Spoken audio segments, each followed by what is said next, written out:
C'est une voix qui porte, romancière, bien sûr, Le ventre de l'Atlantique, traduit dans 20 langues en 2003. Et puis, Marianne porte plainte il y a quelques années. Voici la suite, c'est Marianne face aux faussaires. Bonjour Fatou. Bonjour.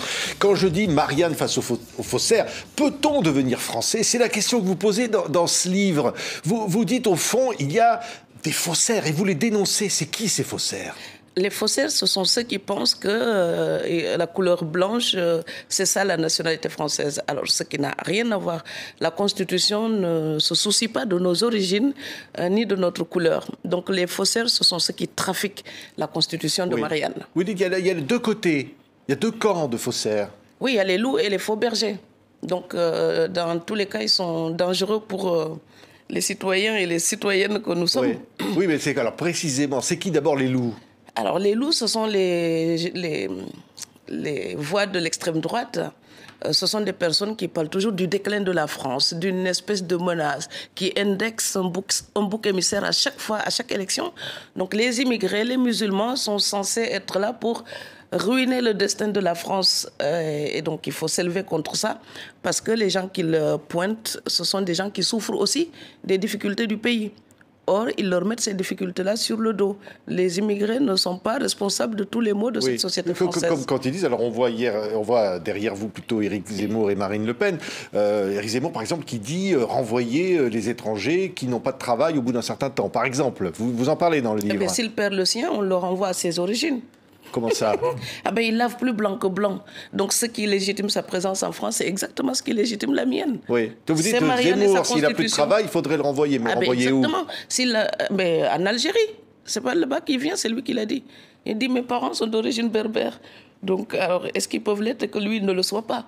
Et alors, ce qui a amené les gens qui légitiment leur présence ici, c'est ce qui légitime exactement la sienne. Donc, le vol qui pourrait me rapatrier, par exemple, ce serait le même que le sien. Ah oui. Oui. Donc vous le mettriez dans le même avion. Nous sommes autant les enfants de Marianne. Accommodons-nous les uns des autres comme Marianne s'accommode de nous. Oui. Marine Le Pen, on la voyait en photo, elle s'est recentrée dans son discours, mais vous aviez dit ce que vous en pensiez déjà dans votre livre précédent. Oui, là, l'extrême droite s'offre le luxe de se ramifier. Alors, quand il y a un loup plus teigneux, les autres loups passent pour des agneaux. Mais moi, je ne me laisse pas leurrer par ça. Vous savez, Rassemblement national, ce n'est jamais qu'une métastase du Front national. Et ça compte, il faut y penser. On ne peut pas mettre du vernis comme ça pour tout changer. C'est une idéologie profonde, ancrée, où ils voudraient convertir la France à cette vision étriquée. Donc, comme je suis là et que la Constitution me permet de dire que c'est ma sœur, quand je ne suis pas d'accord avec elle, je le lui dis. Vous dites, Marine Le Pen, c'est ma sœur. Ah, c'est aussi ma sœur. Oui. C'est pas parce que nous ne partageons pas les mêmes opinions. D'ailleurs, je le dis dans le livre. Ailleurs, ensemble, si quelqu'un la menace, je serai prompte à défendre une compatriote et aussi une sœur. Nous sommes sœurs dans cette fratrie humaine. Donc, et de la même manière, quand elle s'acharne sur d'autres injustement, je suis sa plus fidèle adversaire. Oui, mais en même temps, vous dites dans ce livre, Fatou Diom, comment vous avez vu ce pays changer, finalement. Oui, depuis 1994, je vis à Strasbourg. Donc, à l'heure actuelle, j'ai passé plus de la moitié de ma vie en France. Et j'ai vu ce discours se radicaliser, se rétrécir. Vous savez, nous sommes passés de la fracture sociale de la campagne de M. Chirac en 1995 et nous sommes arrivés à l'identité nationale de M. Sarkozy en 2007. Et aujourd'hui, on nous parle de grands remplacements. Donc on dirait qu'on va déplanter des cocotiers pour mettre des palmiers. Ce n'est pas du tout le cas. C'est la fratrie humaine qui partage le même près du Seigneur.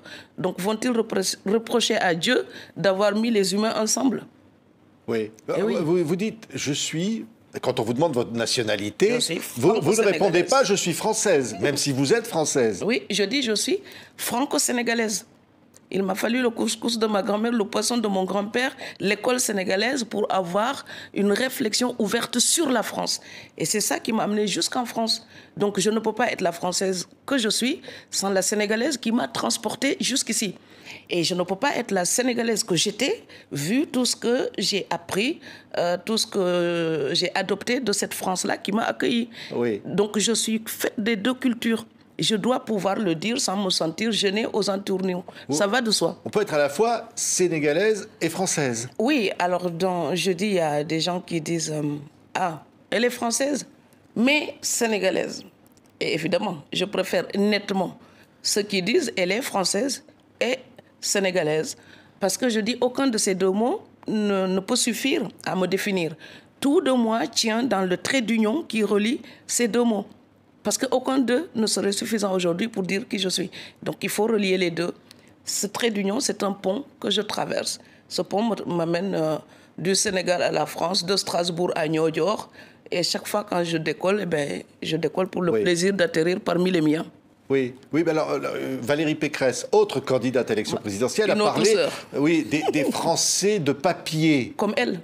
Comment ça, comme elle? Ah ben parce que nous avons les mêmes papiers qui nous rattachent à Marianne. Donc elle est aussi française de papier. Non, mais elle veut dire par là des gens qui ont juste des papiers mais qui ne se sentent pas français, qui ne sont pas français. Oui, c'est un euphémisme. Donc c'est des gens qui défendent des idéologies et qui n'osent pas dire un chat, un chat. Française de papier, ça veut dire les Français non blancs.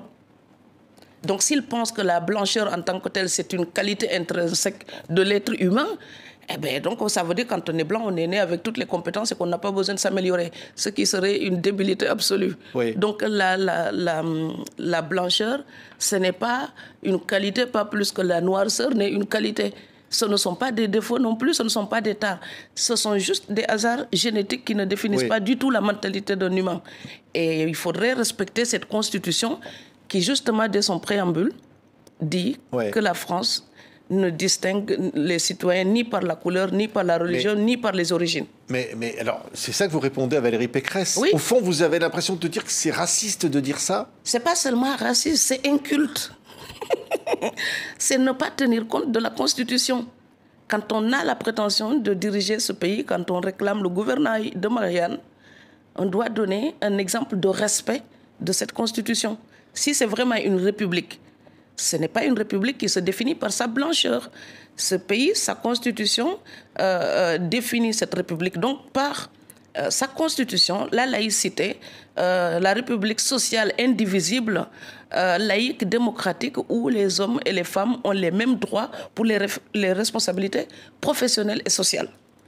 À aucun moment, il n'est dit qu'il y avait des degrés et des hiérarchies de francité. Si voilà, ils ne vont pas prouver le fait d'être français avec de la liqueur de Fehling.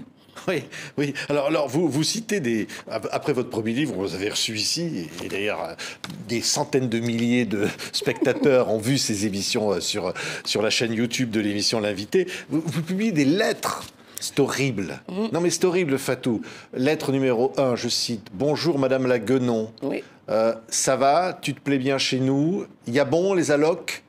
Voilà ce qu'on vous écrit. Oui, les allocations familiales. Oui, on vous écrit des choses comme ça. Ben, je cotise moi pour que les gens qui l'écrivent puissent en toucher. Parce que s'ils en parlent tout le temps, c'est que c'est fondamental pour eux. Donc ce sont certainement des gens qui vivent des allocations qui m'envoient se reprocher la figure sans rien savoir de ma vie. Oui, une autre lettre qui dit, en fait, je te salue même pas, t'es qu'une guenon, dégage de chez nous, t'es là pour profiter des allocs avec ta putain de marmaille. Exactement. Non mais vous le publiez parce qu'il faut montrer ça. Mais parce que moi je n'en parlais jamais, je le dis d'ailleurs dans le texte, j'ai toujours refusé de leur donner leur quart d'heure warolien, ok? Je ne voulais pas leur faire de la publicité, ce serait vraiment tenir compte de gens qui n'ont même pas l'intégrité morale de marquer leur adresse. Quelle lâcheté! Donc moi je dis on te fera ci, mais les faucons au moins montrent leur bec à leur proie. Donc ceux-là, ils s'adressent à quelqu'un, ils voudraient me transformer en proie, mais ils ne se montrent même pas. Et ils ne mettent même pas leur adresse sur les courriers.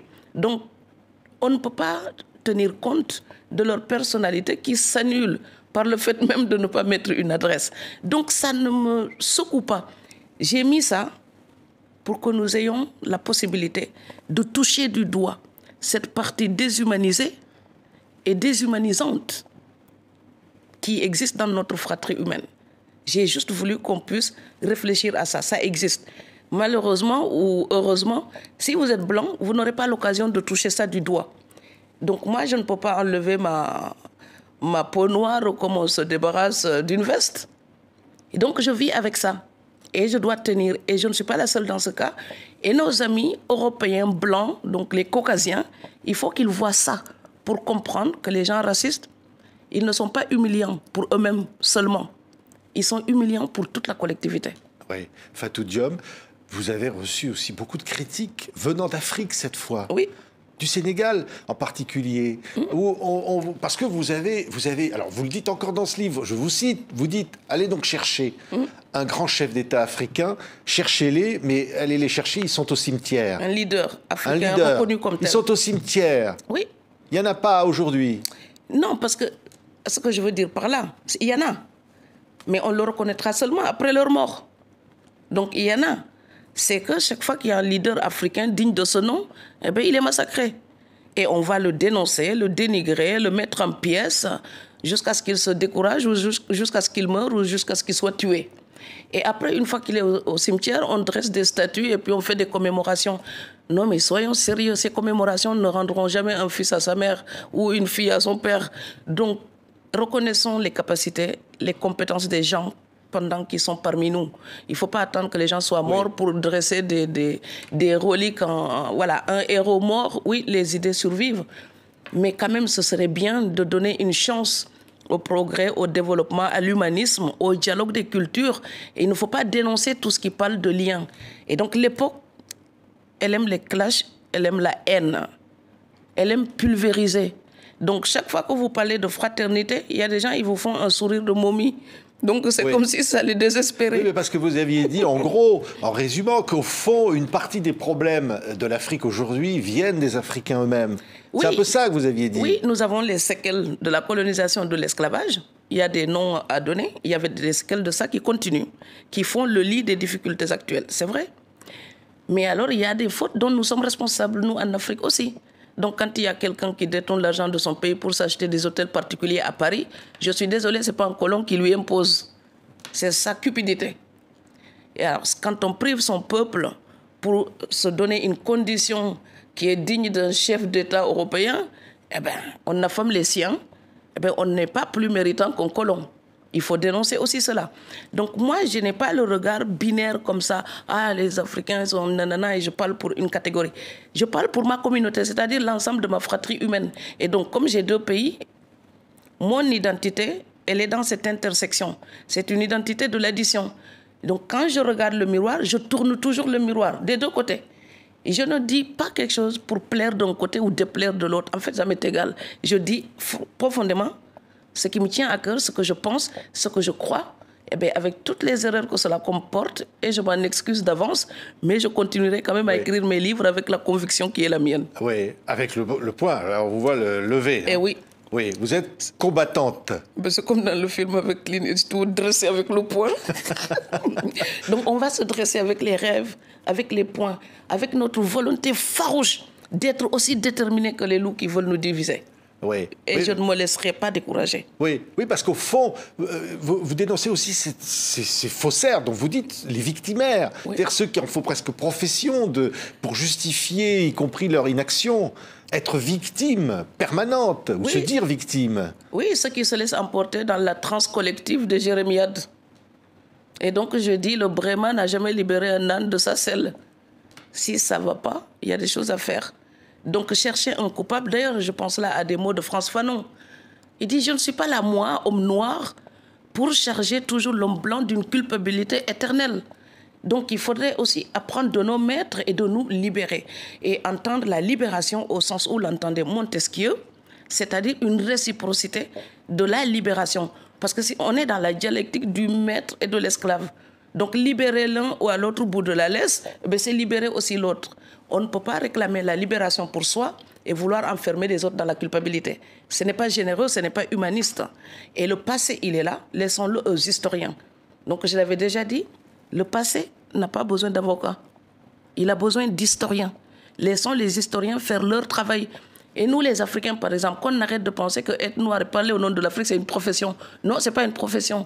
Être écrivain, c'est un travail artistique. Ça demande de la compétence, des études, une formation. Et on n'a pas une obligation de parler tout le temps de l'Afrique. Moi, si je parle de l'Afrique, il faut le faire dans la cohérence d'une réflexion. Et je ne suis pas obligée de le faire. Un artiste est libre. Donc, j'écris sur ce qui me plaît. Oui. Ou ce qui m'intéresse le plus.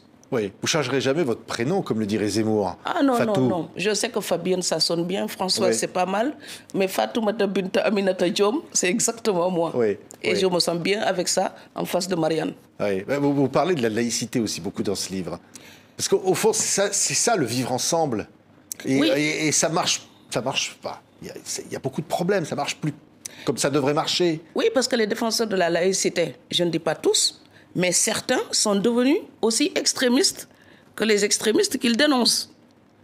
Donc, et c'est la nuance, à partir de quel moment on dérive, à partir de quel moment on devient ce que l'on dénonce. C'est-à-dire que les extrémistes, les prosélytes, eux, ils ne respectent pas la laïcité. Mais quand on les critique pour limiter leur velléité d'expansion religieuse, quand on les critique, ils vous reprochent de faire de la discrimination. Et c'est normal qu'ils invoquent la laïcité pour réclamer le respect de leurs croyances. Parce que cette liberté-là, c'est celle que la laïcité nous promet à toute la société. Ils doivent en bénéficier. Mais ceux qui les dénoncent, eux aussi, ils doivent savoir que la laïcité, ce n'est pas un athéisme d'État. La laïcité, ce n'est pas interdire le culte des autres. La laïcité, c'est respecter la croyance des autres. D'ailleurs, au mieux, ce serait d'y être totalement indifférent. Donc les autres, ils prient comme ils veulent, ils donnent le nom qu'ils veulent à Dieu. C'est leur problème. C'est juste que chacun doit garder ça dans sa sphère privée. Oui. Voilà. Et maintenant, quand on dénonce l'hypocrisie actuelle, quand on parle de laïcité, c'est juste pour taper sur les musulmans. Il faut le dire. Donc les musulmans, cette façon qu'on a de taper sur eux, il faut qu'on comprenne que c'est quand même quelques millions de personnes dans la société française. Donc il faut faire attention à ce que la peur du terroriste ne se transforme pas en haine de l'islam. Parce que l'islam regroupe des milliards d'individus. Donc je peux détester la violence, la cruauté du terrorisme, mais je ne mettrai pas tous les musulmans dans le même sac et je ne fermerai pas des mosquées à tour de bras comme le fait Gérald Moussa Darmanin, notre frère ministre de l'Intérieur. Comment vous l'appelez? Ah non, c'est pas moi qui l'appelle, c'est comme ça qu'il s'appelle, c'est lui qui l'a dit. Gérald Moussa Darmanin. Et alors son homonyme, Moussa, c'est Moïse dans la Bible. Et c'est Moussa dans le Coran. Et c'est celui que le Coran appelle celui qui a parlé directement avec Dieu. C'est comme ça qu'on le considère et il est défini par sa compassion dans le texte. Donc moi, je demande tout simplement au ministre de l'Intérieur de penser à la Genèse. Quand Dieu a dit qu'il voulait punir Sodome et Gomorrhe, Abraham a dit profanation. Il en serait donc du juste comme du mécréant, du fautif. On ne peut pas punir les justes et les fautifs de la même manière. Et quand on ferme une mosquée, on inflige à la communauté croyante une punition collective. Or, s'il n'y a pas un régime d'exception pour les musulmans, le bon sens qui prévaut quand il s'agit de la pédocriminalité dans l'Église devrait aussi prévaloir lorsqu'il s'agit de parler des musulmans. Parce qu'on ne ferme pas des églises pour préserver les chérubins à cause de la pédocriminalité. Donc, les chrétiens qui ne sont pas coupables ne sont pas punis. Et les musulmans qui ne sont pas coupables ne doivent pas être punis. Fatou Diom, j'ai envie de vous dire, vous êtes totalement assimilée française. Hein? Non, pas assimilée, j'ai additionné. Intégrée ou assimilée? Je sais pas, on entend des mots... Je mets des couches. C'est-à-dire? J'ajoute ma... Vous savez, quand vous parlez d'humanisme, on vous renvoie au siècle des Lumières. Bien sûr, vous pouvez attribuer mes pensées à Montesquieu, Schiller, Senghor. Ces pensées me sont d'abord venues de mon grand-père pêcheur Nyodjorwa. C'est lui qui m'a appris comment je devais respecter les autres cultures pour trouver les miens. Il me disait toujours, si tu arrives là-bas, tu respectes les gens et tu te comportes comme je t'ai éduqué, tu trouveras aussi ta famille là-bas. Ce sont les humains de qualité, ça existe partout. Oui. Donc, pas d'assimilation, addition. Addition, oui. Oui. 100% française, 100% sénégalaise. Plus. Vous faites ça, votre table ne sera jamais vide. Parce qu'il y a beaucoup d'amour et d'émotion dans ce livre, Fatou. Il y a de la colère, oui. Il y a et du respect. Oui. Parce que les choses que j'admire, vous savez, vous dites liberté, égalité, fraternité. Marianne, j'ai fait parler Marianne dans ce texte. Elle me demande à un moment donné, mais est-ce que toi aussi, je lui demande si ces adoptions sont définitives ou provisoires, comme voudraient les loups qui voudraient nous jeter. Et Marianne dit, les provocations des loups, c'est toujours pour que vous vous révoltiez. Et après, ils vont me demander de vous abandonner en vous accusant d'être violent. C'est comme ça qu'on met les étrangers à la marge. On les provoque et après, on les accuse de violence quand ils se révoltent et après, on les met à la porte. Et il m'a dit, plus tu es calme, plus tu vas déjouer leurs plans. Ils veulent que je t'abandonne, je ne t'abandonnerai pas. Je ne suis pas de celles qui adoptent et rejettent. Eh bien, moi, c'est pareil. Mes amours, je ne les regrette pas. Je ne les laisserai pas tomber. parce que ce sont des sentiments sincères. Quand j'aime ce pays, je ne fais pas semblant. Personne ne me force à rester ici. Ma nationalité, on ne m'a pas menotté pour aller la demander. Je l'ai voulu très librement. Cette liberté-là me demande une intégrité morale. J'assume pleinement mon choix et je ne le regrette pas. Par contre, si cette constitution me reconnaît le statut de Française, il faut que ce pays comprenne que je ne suis pas là une Française pour cirer des pompes. Donc moi, je suis une Française pour être aussi digne que mes frères et sœurs dans ce pays et garder la tête haute. Et je voudrais dire aux autochtones, combien d'entre vous exigent l'intégration de la part des étrangers, mais ils laissent tous les efforts aux étrangers. Moi, je n'ai rencontré personne qui m'a demandé une seule fois comment on dit bonjour en sérère. Donc le matin, on dit mbaldo. Et comment allez-vous? En sérère, on dit nafio. Mais personne ne me l'a jamais demandé. Parce qu'ils se contentent juste de nous voir, nous, bâtir le pont qui va jusqu'à eux. Il serait bien qu'eux, ils fassent le chemin inverse pour arriver jusqu'à nous. Ce sont les étrangers qui bâtissent le chemin du lien. Ce ne sont pas ceux qui sont là. C'est toujours nous qui faisons l'effort d'apprendre la langue. Fatou Diom, rien à ajouter. Marianne, face aux faussaires, peut-on devenir français chez Albin Michel? C'est un nouveau livre. C'est plein de vous, Fatou. Voilà. Et défendez les droits des femmes aussi. Et n'oubliez pas d'aller voter, parce que c'est ça qui fait de nous des femmes et des hommes libres. Merci beaucoup. Fatou Diom était notre invitée. Merci.